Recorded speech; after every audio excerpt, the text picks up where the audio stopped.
Hey all, welcome back to my channel. I'm Akanksha and today we are going to start with the second part of the topic diphtheria.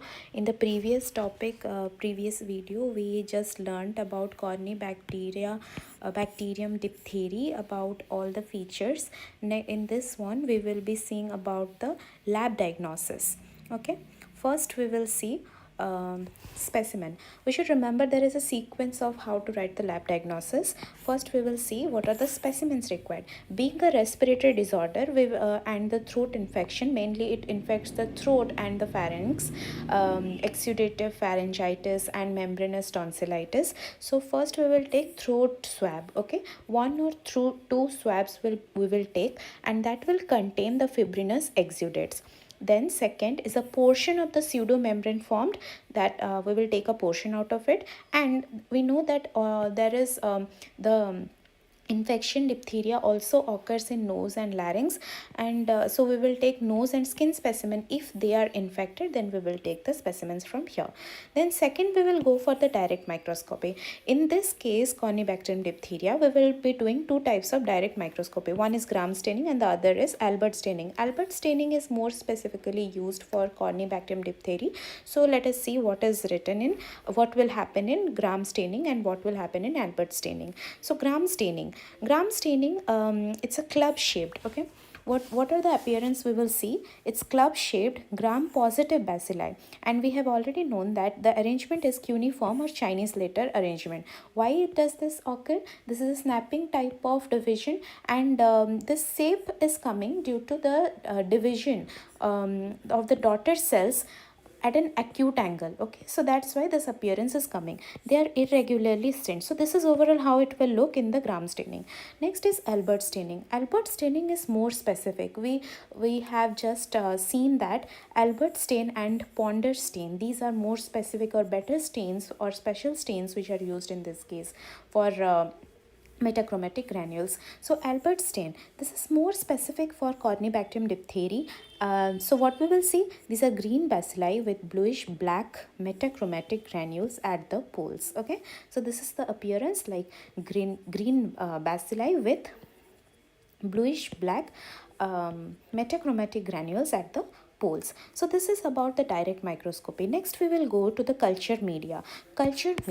So Corynebacterium diphtheria, it is a fastidious, aerobic and facultative anaerobic organism. So this won't grow in the basal media. Okay, that will not grow in the basal media. So we need something different.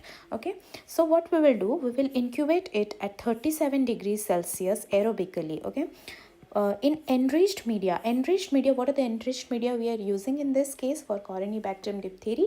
It's a blood agar, chocolate agar, low-fresh serum slope. Blood agar, what will be the appearance of blood agar? It will be small, circular, white, sometimes hemolytic, mitis biotype. In mitis biotype, we will see hemolytic. We will see later on the typing of the Corynebacterium diphtheria. In four types of biotype are present. Out of that, one is mitis biotype. Okay, so in blood agars, it is small, circular, white, sometimes hemolytic, which is the mitis biotype.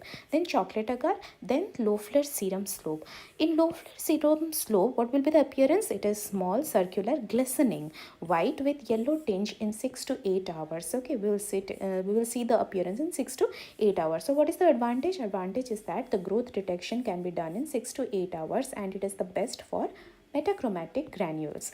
And what is the disadvantage? Disadvantage is that this is a enriched media. Okay, so if we incubate it for more than 6 to 8 hours, then the growth of throat commensals will also occur, so we won't be able to differentiate it. So that's the different disadvantage. Now this was all about the enriched media. Now what about the selective media? Selective media is usually the best for the isolation of the normal flora. Okay, it's the best for isolation of the Corynebacterium diphtheria, because the normal flora will be inhibited. Okay, being a selective media, it will allow the selective growth of the Corynebacterium diphtheria. So what we use the potassium tellurite agar. Okay, potassium tellurite agar. So Corynebacterium diphtheria, what they do, they reduce the tellurite into metallic tellurite, okay, and this metallic tellurite will give the black color to the colonies. And this is also seen, we are seeing in the Corynebacterium diphtheria, this is also seen in Corynebacterium ulcerans, Corynebacterium pseudotuberculosis, okay. These two species also sees this type of black colonies, okay. And what we already read, diphtheria toxin, this these two species also has diphtheria toxin. Now what is the advantage of this potassium tellurite agar or the selective media? Being a selective media, it is a throat commensal inhibitor, so this is the advantage, which was a disadvantage in case of Loeffler serum slope. Now what is the disadvantage? Disadvantage is that the colony will appear after 48 hours of incubation. It's a long duration, so after 48 hours of duration we can see the colonies. Thus that's the disadvantage. So this is the potassium tellurite agar, and we can see the black colonies like this. Okay, so we just read about enriched and selective media. So what all we saw? We saw the specimen collected, throat swab and all, direct microscopy, gram staining and Albert staining. Then the culture media, in which we saw the enriched media and selective media. Under enriched media, blood agar, chocolate agar, Loeffler serum slope, and selective media, it is the one that is potassium tellurite agar. Next is identification.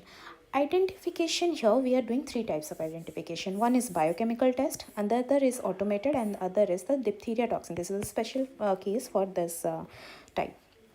So biochemical test, here it is His serum sugar fermentation test. Okay, biochemical test in this case is His serum sugar fermentation test, and automated identification is Malditov or Vitek. Malditov or Vitek. Okay, usually you can write it almost in all cases. Then diphtheria toxin demonstration. So diphtheria toxin demonstration can be done in vivo or it can be done in vitro test. Okay, in vivo or in vitro. In vivo test, what we do is guinea pig inoculation. Okay, guinea pig inoculation in subcutaneous and intracutaneous region. Then in vitro we have four types. One is LX gel precipitation test, detection of tox chain by PCR, detection of toxin by ELISA or ICT, hematochromatogenic test, then cytotoxicity on cell lines. Okay, so these are the four types of in vitro test. So what is LX gel precipitation test? It's a type of immunodiffusion gel described by ELEC. Immunodiffusion gel, which is described by ELEC, ELEK. Now what is done is the strain is isolated, then it is streaked onto the media containing a filter paper which is soaked in the antitoxin. Now the strain which we have streaked, okay, that is toxigenic, so that will liberate toxin. Now this toxin liberated will diffuse in the agar. Okay, now when it will diffuse in the agar, this will meet the antitoxin there in the agar, and that will produce the arrow-shaped precipitation band. Okay, here see, if this is the filter paper, okay, and this is the agar plate. So three types of band we can see. One is crossover. Okay, this is crossover. Crossover indicates unrelated strains. Okay, they are not related. Then one is spur formation, means just touching. Okay, this is the spur formation, that is partially related strain. And one is fused band, that means identical strain. So this is all about the LX gel precipitation test. What do you mean by LX gel precipitation test? It is a diphtheria toxin demonstration test or identification test for Corynebacteria diphtheria, and it's an in vitro test, and it's a type of immunodiffusion gel which is described by ELEC, and the procedure and the types of the three types of bands. Next, after this, we will see the typing of the Corynebacterium diphtheria.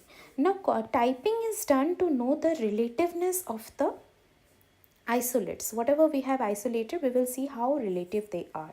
Okay, we have seen four biotypes of Corynebacterium diphtheria. One is gravis, intermedius, mitis, belfanti. Mitis we have just read. In mitis biotype, we see hemolytic type in blood agar, okay, enriched media. The out of this four, the gravis is 100% toxigenic and most virulent. Okay, and what does that help? These four biotypes, they differ in virulence as well as in toxin production. Okay, so that is how the typing is done.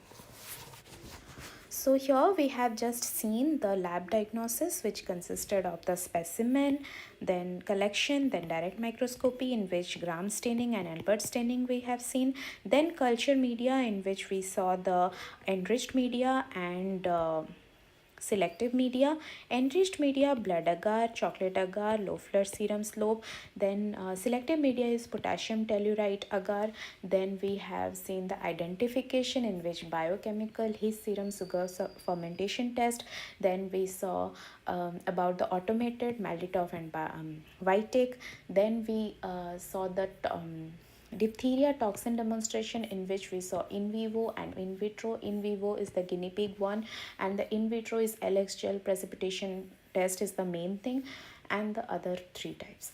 Then we saw the Corynebacterium diphtheria typing, in which we saw all the four biotypes. So this was all about the lab diagnosis. In the next video, we will see about the epidemiology and the prophylaxis treatment